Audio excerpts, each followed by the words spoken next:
Уже 9 часов утра, и солнце довольно высоко. Первые отдыхающие вяло плетутся на пляж и сукоризно поглядывают на местных, которые бездельничают, прячась в тени. Хороша ленивая жизнь в тропиках, думают туристы, но ошибаются. Дело в том, что уже слишком жарко, чтобы работать. А рабочий день островитян начался еще в 5 утра. Пока отдыхающие еще и второго сна не видели, местные уже завтракали. Стаканом сока гуавы. Я всегда начинаю свой день именно с него. А я завтракаю красной фасолью с перцем чили. Я же всегда начинаю свое утро с чашки цветочного чая. Я каждый день завтракаю глотком мангового фреша. Мой завтрак – это пончик с орехами. А я всегда начинаю свое утро с чашечки кофе. Добро пожаловать на Бали. Это жизнь других.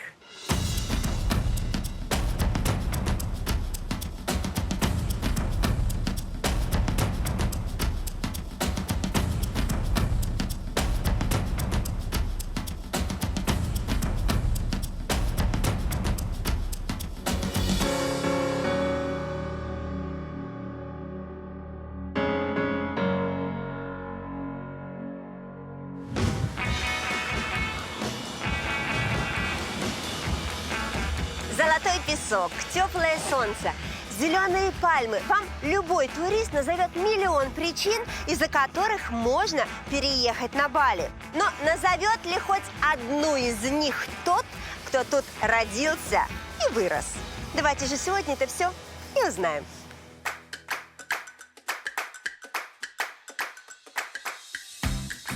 Если бы я родилась на этой курортной суперзвезде, то, наверное, появилась бы на свет в семье Ваянов. Тогда я жила бы в традиционном балийском доме вместе с целой толпой родственников. А может, я была бы дочкой Ваяна, который всю жизнь зарабатывает тем, что забирается на пальму и срезает кокосы. А возможно, я бы появилась на свет в богатом доме Ньюмана. У меня был бы собственный тропический сад, собственный пляж и собственный ресторан. Единственное, чего бы у меня не было, это собственного роддома. Поэтому, родись я на райском острове, то делать это пришлось бы совсем не под пальмой, как думают многие туристы, а в обычной клинике с вполне нормальным по азиатским меркам качеством обслуживания, чистыми палатами и даже массажным кабинетом для малышей. Для роженицы неважно, государственная это клиника или частная. Если у нее нет страховки, то ей это обойдется одинаково. Одинаково дорого. Около 8 миллионов рупий. А это вдвое больше минимальной месячной зарплаты. А еще, если бы я родилась балийкой, то у меня почти наверняка было бы одно из 4 имен. Одинаково здесь называют практически всех детей на острове, причем независимо от пола. Имя ребенка зависит только от его очередности в семье. Если это первый ребенок, то он Ваян, второй – Маде, третий – Ньюман, а четвертый – Кетут. 90% людей на Бали носят эти имена. И в этом нет ничего принудительного, это просто традиция. Но я уверена, что в именах балийских людей никто не путается.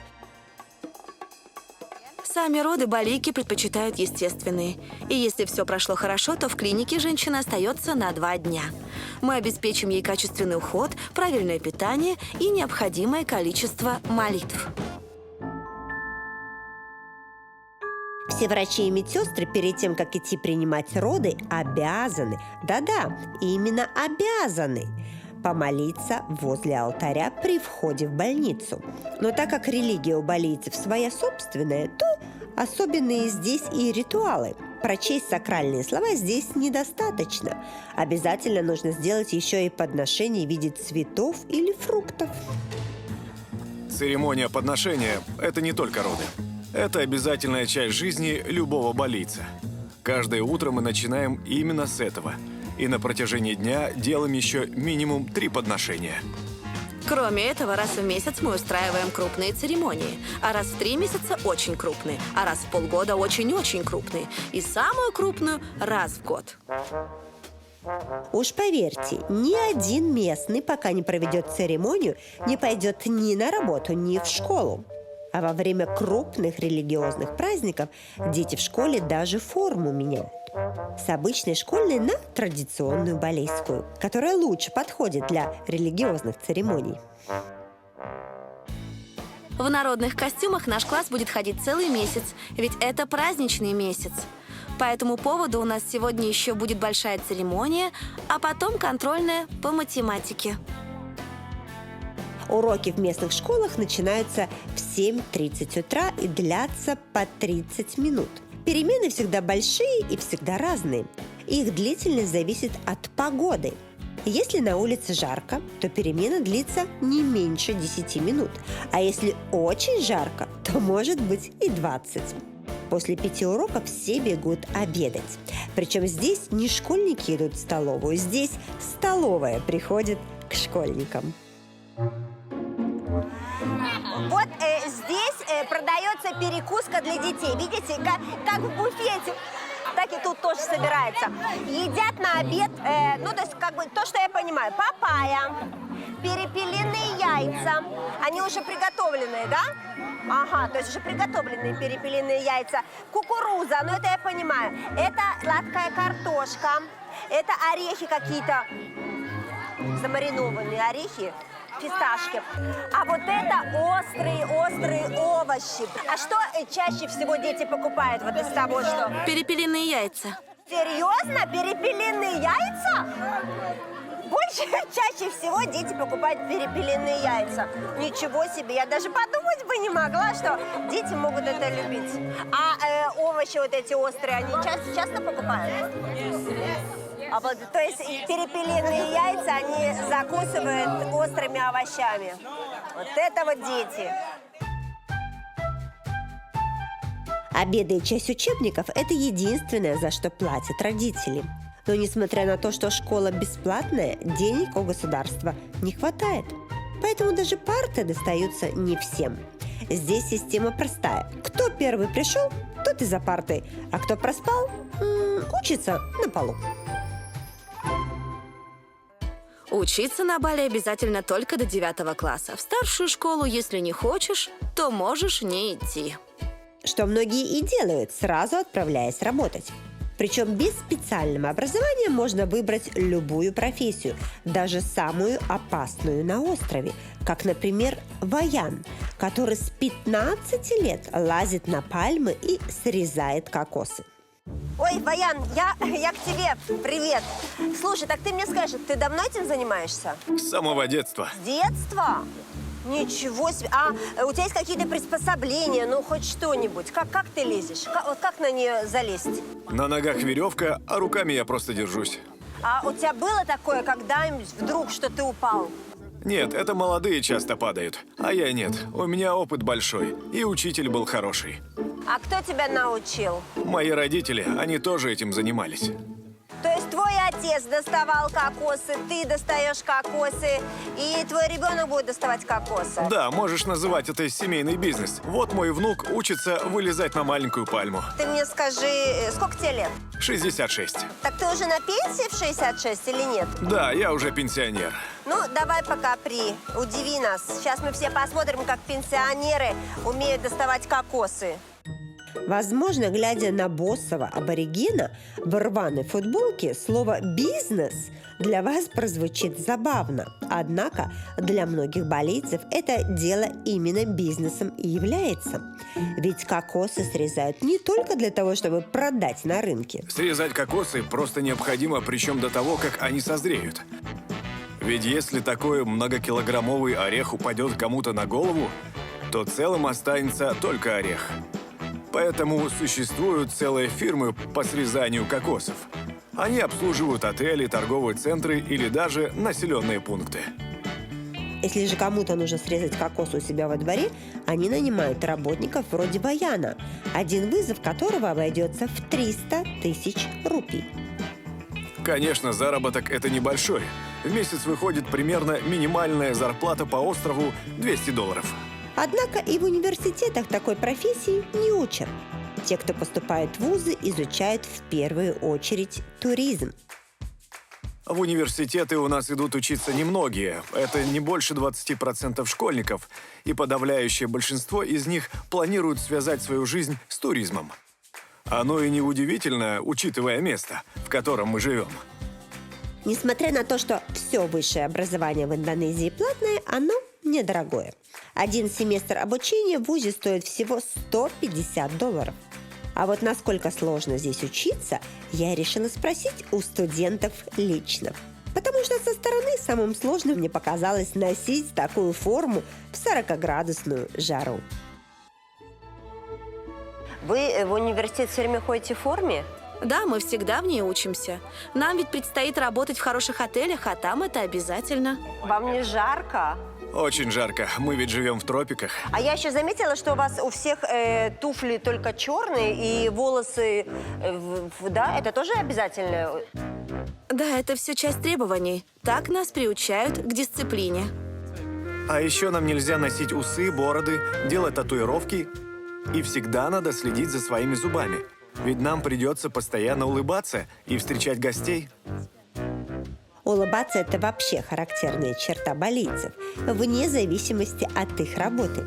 Такое впечатление, что тебя здесь рад видеть просто каждый встречный. Поэтому нет ничего удивительного в том, что даже в университетах здесь изучают гостеприимство. Ведь именно так называется факультет этих ребят. Не туризма, а именно гостеприимства. То есть вот вы целый день в университете. А как вы развлекаетесь? Вот куда вы ходите? По-разному. Ходим на пляж, собираемся с друзьями или сидим в библиотеке. Слушайте, вы такие занудные, серьезно? Вы так развлекаетесь? А я не знаю, вечеринка. Ладно, ладно. Ну а теперь нормально рассказывайте, как развлекаетесь. Да чего греха таить. Вечеринки у нас постоянно.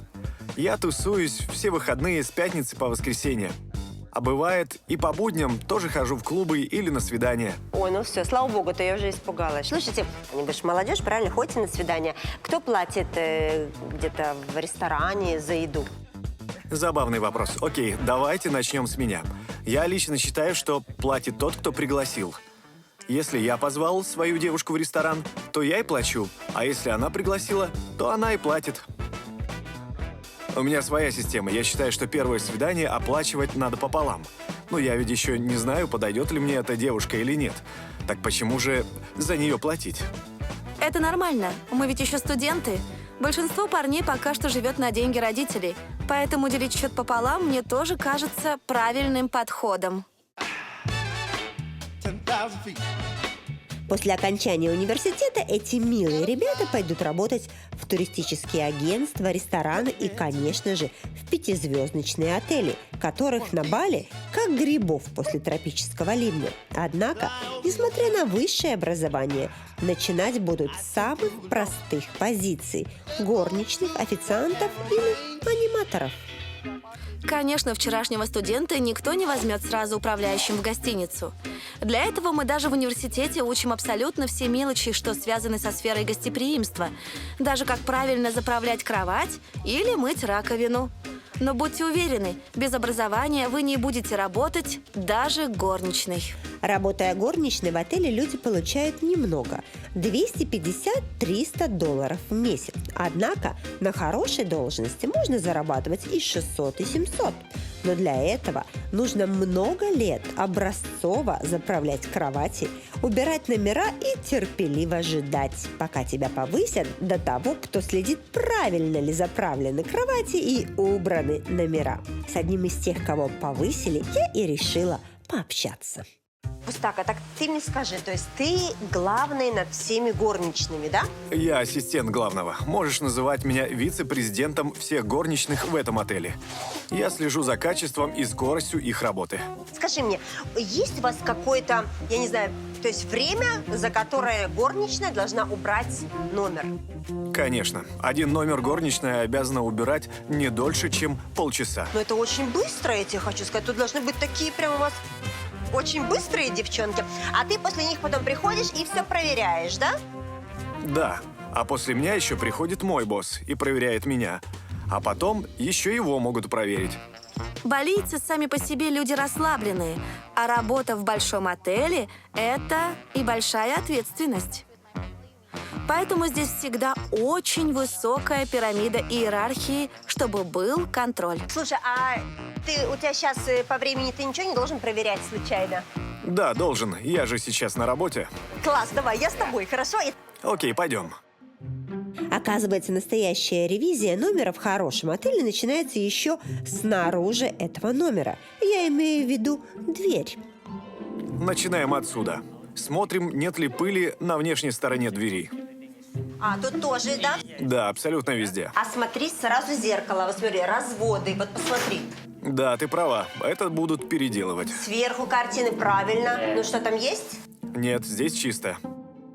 Дальше кондиционер. А вот здесь еще одна ошибка. Он всегда должен быть выставлен на 20 градусов. Я думаю, чего так холодно всегда в номерах? А, у них, видишь, норма 20 градусов должно быть всегда. Так, дальше что у нас тут? Работа, надо сказать, кропотливее, чем у ювелира. Заглянуть в каждый стакан и чайник, проверить равномерность температуры в холодильнике, посчитать каждую бутылочку в мини-баре, ну и, конечно, заглянуть в каждую щелочку. Вдруг там какой-нибудь муравей насорил своими пыльными лапками, а горничная не заметила.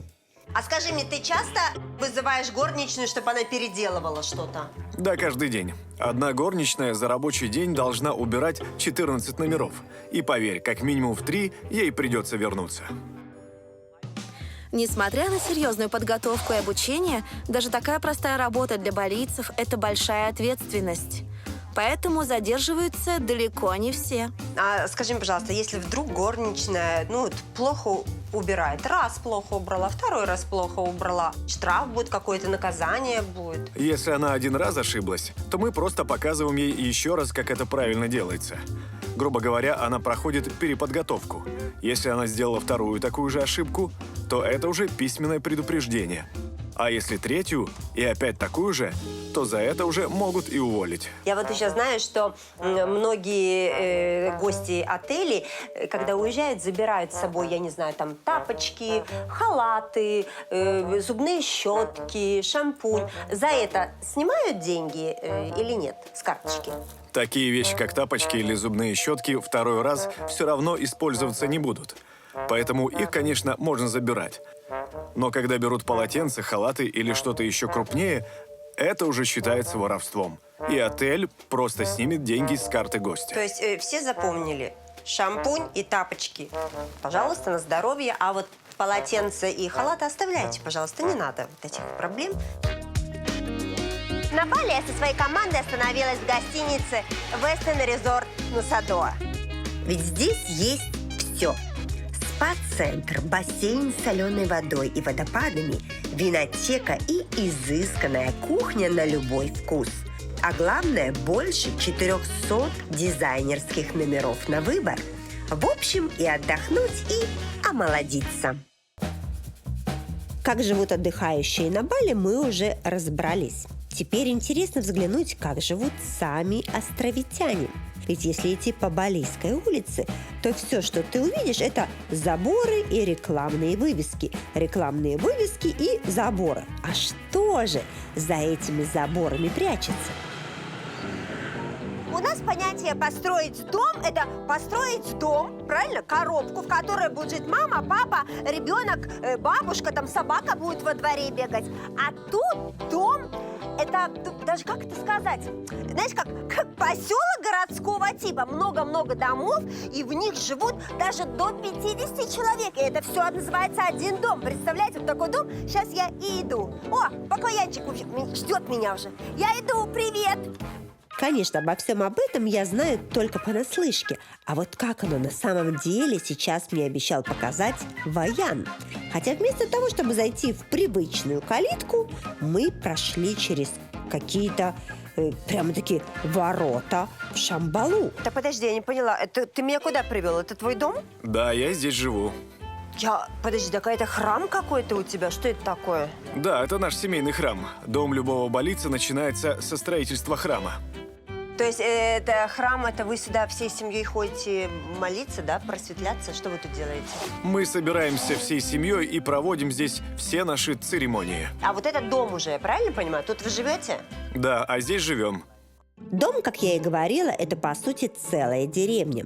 В одном этом дворе живет 49 человек, и все они родственники. Это даже семьей сложно назвать, это скорее род. Ага, ну все понятно. То есть я так понимаю, что у вас тут вся семья живет, и каждый вот имеет вот такую, как комната это называется, да? Именно, здесь живет моя тетя, тут брат, там племянник. А вот в этом доме какой-то дальний родственник. Я его не очень хорошо знаю. Какой-то троюродный, четвертюродный, пятиюродный твой, да? Ага, я, кстати, тоже пятиюродного брата своего не знаю. Я даже не знаю, есть ли он, честно говоря, у меня. Так, а можем зайти к тебе? Конкретно здесь живет моя бабушка, а я вон там. Но ты заходи, конечно. Можем. Ой, идем. Вот тут спит бабушка. Ой, боже мой, темень какая. А вот это что, это ее богатство? Да, это ее вещи. А стирают тут белье вообще у вас? Конечно, женщины каждую неделю ходят стирать на речку. Ой, а я смотрю, тут дождь пойдет, и не страшен он вам, да? Почему? Потому что зонтик на крыше. Ну, честно говоря, тут так душно. Давай идем. Угу. Ой, слушай, подожди, а это что такое? Кухня? Да, здесь мы кипятим воду и варим рис. Так, ну с кухней все понятно. Идем дальше посмотрим, что у вас тут еще есть. Ты так аккуратненько так открываешь. А, это туалет просто, да? Ага, все понятно. А я тут просто увидела зубную пасту, то есть ты пришел в туалет и зубы чистишь тут, да? Тут чистите зубы? Нет, тут она просто лежит, а чистим на улице. То есть видите, как люди живут? И кухня для того, чтобы рис запаривать и воду кипятить отдельно. И туалет, чтобы чистить зубы. Понимаю, для нас все это выглядит очень необычно. Но балийцы именно так и живут. Вроде бы как вместе, а вроде бы по отдельности. Все мы здесь одна большая семья. Но, конечно, у всех своя работа и у всех свои дети, а значит и свой бюджет. На каждом доме висит отдельный счетчик электричества. Каждый дом сам себе готовит еду. И каждый может себе построить на этой земле такой дом, какой может себе позволить. Проще говоря, если твой брат богаче, то он будет жить в большом красивом доме, а ты через стенку, ну, в простой лачуге. Из коммунальных здесь платят только за электричество и воду. Около $10 в месяц с одного такого домика, что совсем немного. А вот на что они тратят действительно много, так это на религиозные церемонии. В месяц я зарабатываю около 5,5 миллионов рупий. 1 миллион с лишним трачу на еду для всей семьи, где-то 70 тысяч отдаю за электричество, и примерно 3 миллиона уходит на принадлежности для проведения церемоний. Цветы, фрукты и специальные корзинки. Вот такая она, основная статья семейного бюджета обычного балийца. На церемонии они денег не жалеют, зато стирают руками.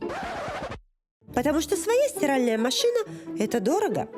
Прачечной для местных хозяек служит небольшая речушка сомнительной чистоты, просто рядом со свалкой.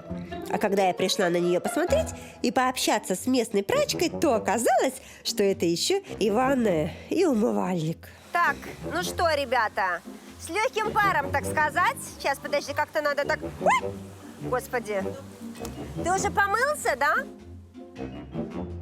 Короче, так вот, городские бани, сауны или прачечная. Китут, привет. Так ты мне скажи, то есть в этой реке вы моетесь и стираете, да? Да, я тут каждый день. А, каждый день? Ой, ничего себе. А тепленькая водичка? Прохладная, но зато это для здоровья полезно. А чем ты стираешь, скажи мне? Я вижу, что у тебя тут мыло, а это что такое, порошок какой-то? Да, стиральный порошок. Ой, слушай, а постельное белье ты где, тоже тут стираешь? Да, все здесь. Вот так вот. Ну так, слушай, так серьезно можно постирать, конечно. Ага. А дома у тебя нет воды? Вода есть, но за нее надо платить. Я и так отдаю 80 тысяч рупий в месяц. А так было бы все 150. Поэтому мы тут и стираем, и моемся. Я смотрю, и дети тут моются, и стирка, и зубы тоже. Я видела, там зубная паста. Зубы тоже тут чистите, да? Да, зубы тоже. С самого детства так привыкли. О, ты видишь, здоровая, молодая, энергичная женщина. вот счастлива, понимаешь, мылась в речке прохладной с детства, и здоровье какое у человека. Супер! А сколько тебе лет? 65. Слушай, смотри, у тебя столько энергии, что мама дорогая, конечно. Так, надо, по-моему, начинать мне тоже ходить в речку на стирку. Да. О!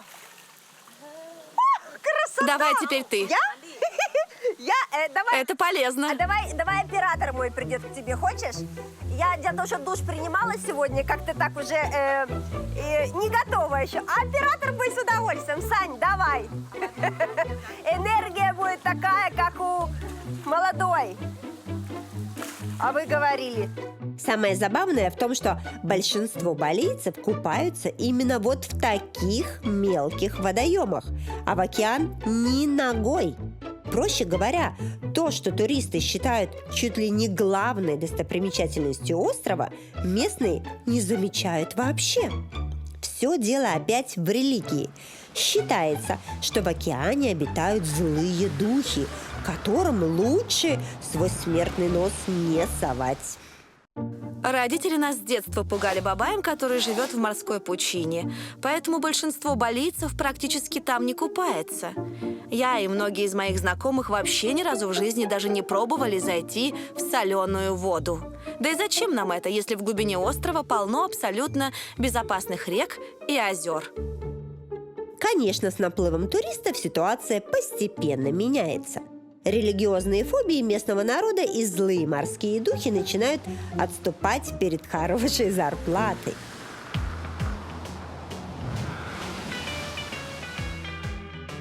Например, зарплата инструктора по серфингу. Ведь Бали – одно из лучших мест в мире для серфинга. И чтобы научиться кататься на волнах, сюда едут тысячи желающих, а значит, популярна и профессия инструктора. Зарплата инструктора варьируется от 5 до 10 миллионов рупий в месяц. Это очень хороший заработок. Но забавно то, что даже те местные серферы, которые отлично катаются на доске, все равно плавают плохо, либо вообще не умеют плавать. Ведь плавать на досках или лодках балийцам не страшно. Страшно именно купаться в воде. Короче говоря, уважаемые злые духи, ничего личного, просто бизнес. Кстати говоря, если не обращать внимания на всякие суеверия, то вести на этом острове бизнес можно просто в райских условиях, причем во всех смыслах. О нюансах местного налогообложения мне согласился рассказать Ньюман, успешный ресторатор. Чтобы открыть бизнес на Бали и сделать его успешным, нужны только хорошие мозги. Ведь, во-первых, здесь все дешево, а во-вторых, практически не надо платить налоги. Например, с прибыли моего ресторана я плачу государству 10%. Но фишка в том, что по закону каждый посетитель заведения тоже платит 10% налогов. Они указаны в чеке. Получается, лично я не плачу ничего, а просто передаю эти 10% от клиента ресторана государству. Наверное, вы сейчас подумали, что при такой системе можно запросто обогатиться. И правильно подумали, потому что когда я пришла в гости к Ньюману домой, то около получаса только блуждала по какому-то королевскому саду в поисках хозяйского дома. А ведь он, я напоминаю, просто хороший ресторатор. Слушай, это вот частный дом, понимаете? Ни одной живой души. И никаких ни заборов, ни собак. Знаешь, как не входите, злая собака. Тут храм какой-то. Так, ничего не понимаю. Хорошо, что мой оператор со мной. А так бы, знаешь, одна заходишь и идешь. Куда идти, непонятно. Так, главное, вообще никого. Так, о, что-то похожее вот на дом. Тоже все открыто. Ничего не понимаю. Знаешь, такое ощущение, что все бежали и все бросили вот прямо так, как оно было. Идем посмотрим. Ничего не понимаю. Кто-нибудь есть? Кто-нибудь? То есть все, понимаете, все абсолютно открыто. Но мне тут нравится. Во-первых, тут сквозняк, прохладно. Удивительно, территория в несколько гектар, дом размером с дворец и двери, как футбольные ворота, причем все открытые. И ни тебе камеры, ни охраны. Ну, думаю, спрашивать у хозяев про безопасность даже смысла не имеет. О, а вот и они. Hello! Слушайте, я прекрасна. Я уже просто тут полчаса хожу, и я думаю, где все люди? Ну, слушайте, я просто не понимаю. То есть я спокойно зашла, открыто все, дом полностью. То есть кто угодно к вам может так вот прийти вот здесь вот, да, и все? Нет, посторонние просто сюда не заходят, потому что видят, что здесь живут люди и уважают нашу частную жизнь. Но если кто-то случайно изобрел, то с ружьем за ним никто гоняться не будет. Мы, балийцы, народ гостеприимный. Скорее всего, кто-то из наших садовников просто скажет, что это частная территория. А сколько людей у вас тут работает? Это покажется забавным, потому что живет нас здесь 6 человек. Я с женой и 4 детей, а работает 8. 2 садовника, 3 домохозяйки, 2 прачки и разнорабочий. А кто в магазин ходит, вы или вы доверяете это кому-то, кто придет, принесет вам все продукты? Одна из домохозяек. Кстати, она только что вернулась с продуктами. Если хочешь, можешь посмотреть, что она там купила. Ой, мне очень интересно, давайте, конечно. О, так я сразу вижу, что папайя, яйца, да? Тут непонятно, что, ну, вино какое-то, кукуруза. Я смотрю, что у вас ни рыбы, ни мяса, ничего нет, да? То есть вы не храните в холодильнике?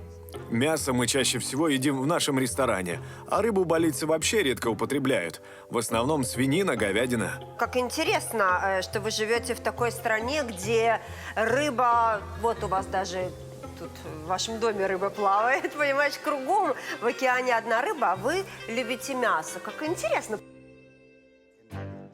Так сложилось исторически. Раньше, наоборот, все ели в основном рыбу, а мясо было только по праздникам, так как оно было значительно дороже, и мало кто мог себе его позволить. А потом что-то изменилось в законодательстве, и мясо резко подешевело. Следовательно, и народ бросился на то, что всегда считалось дефицитом и деликатесом. Еще Ньюман рассказал мне, что с диетой балийцев напрямую связан и основной вид их деятельности, а именно выращивание риса.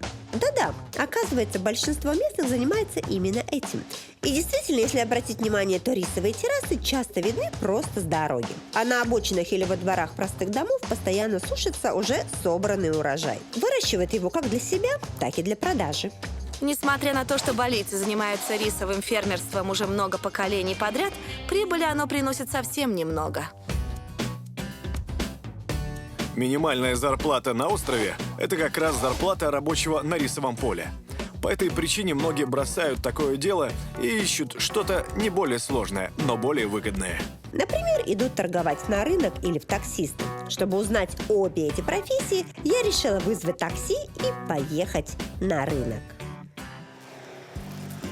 Добрый день, вы Жанна? Hello. Си? Садитесь. О, супер. Ага.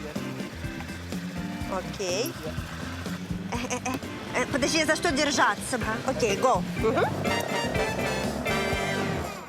Кто никогда не был на Бали, наверняка удивился. Но да, так выглядит большинство такси на острове. Да что там, так выглядит большинство всего транспорта на острове. Ведь мопеды гораздо дешевле и куда более маневреннее, а значит, никогда не стоят в пробках. Зарплата мототаксиста около $250 в месяц. А в обязанности входит не только перевозка пассажиров, но и доставка товаров. Например, заехать на рынок за продуктами и отвезти их заказчику. Но в данном случае заказчик приехал вместе с курьером. Ты знаешь, я хочу фрукты, такая жара. Я хочу, скажи мне, какое хорошее манго? Вот это вот хорошее? Продавщица говорит, что лучше взять желтое, оно слаще. А ананас сладкий? Ананас? Лучше бери этот, тот старый. А это старый, да? Старый нам не надо? Давайте молодого нам. Ай, колючий собака. Ага, это желтенький манго получше. Хорошо, а сколько стоит манго? 15 тысяч килограмм. Господи, а это, скажи, это простая картошка? Ага. А зачем ее сварили? Для оливье? Ну, видишь, как удобно. Так, это папайя нарезана. А что с бананами? Они загрустили у вас. Они вареные. 3000 за штуку. Вареные бананы я никогда не видела. Давай возьмем, я режиссеру дам, и он пускай есть вареный. Так, ну раз режиссеры взяли, то возьмем и остальным. Драгонфрут первому оператору, арбуз второму оператору, авокадо продюсеру и папайю тоже продюсеру. Он много ест. А скажи мне, а цены тут для туристов или это для местных тоже цены такие одинаковые? Это же обычный рынок. Здесь для всех одинаковые. То есть всем, да? Итак, мои дорогие, я купила на всю съемочную группу и на их родственников фруктов на полгода вперед и заплатила 106 тысяч. Мне нравится. А сколько ты обычно тратишь денег, когда приходишь на рынок, покупаешь продукты?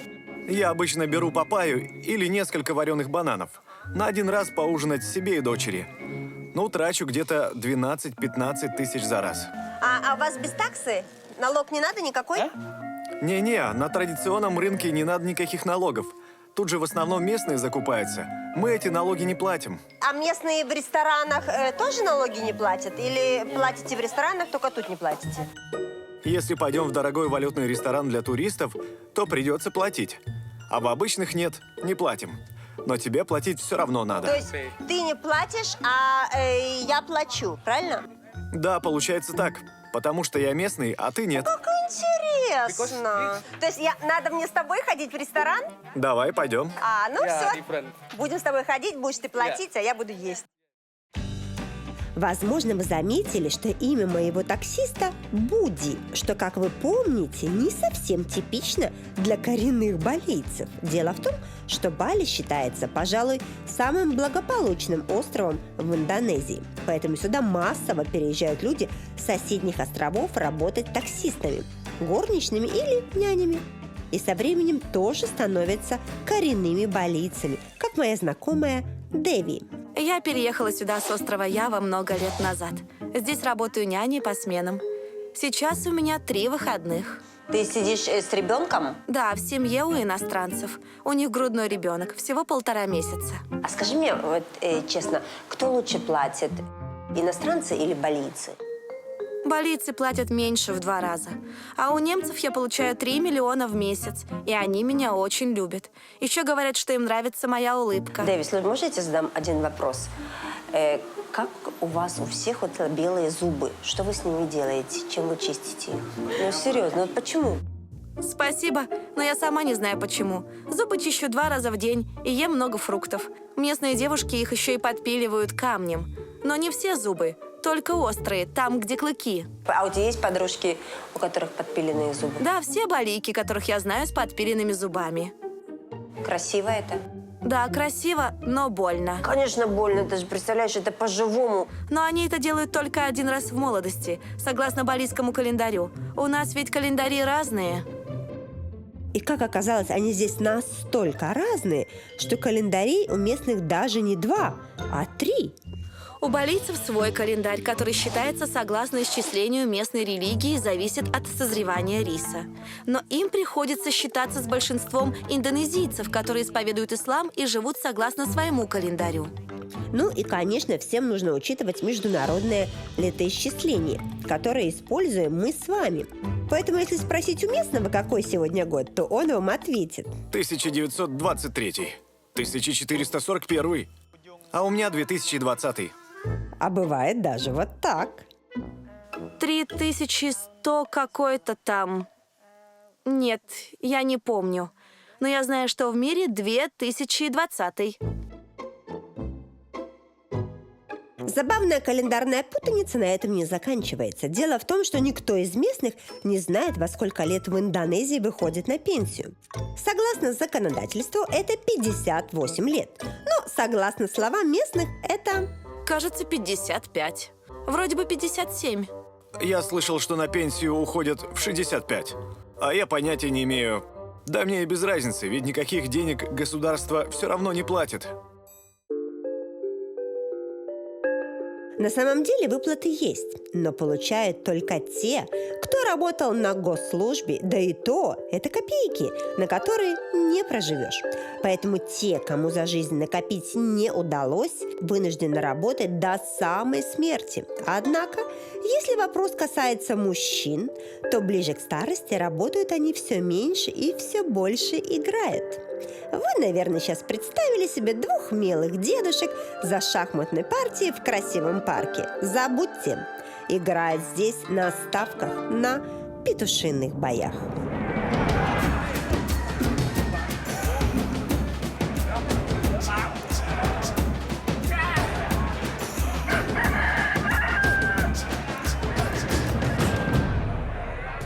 На петушиные бои меня водил дедушка с самого детства. Считается, что это воспитывает в мальчике мужественность. Но думаю, что сам я в старости уже вряд ли буду туда захаживать. Такие бои, как и денежные ставки, запрещены законом. Поэтому общаться со мной на камеру ни один пенсионер не захотел. Однако полиции их тоже не напугаешь. Оказывается, Фемида здесь бессильна, если все это ужасное действо связать с религией. Поэтому, если спросить любого участника, что он здесь делает, то он ответит, что он или монах, или священник. А петуха принес для того, чтобы, опять же таки, задобрить духов и ни в коем случае не выиграть денег.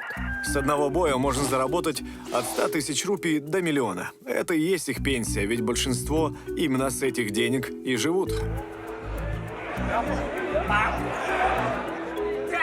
Конечно, выглядит это не очень цивилизованно, но, к сожалению, полноценно работать у них сил уже нет. Только кричать и махать денежной ставкой. Понимаю, пенсия оставляет немного смазанное впечатление о балейцах. Но как бы много людей не ходило на петушиные бои, местные говорят, что их там все меньше и меньше. А сами бои – это уже пережитки, которые постепенно уходят в прошлое. В будущем же здесь будет процветающий курорт с баунти-пляжами и безмерно гостеприимными местными. Хотя, погодите, кажется, он такой уже и сейчас.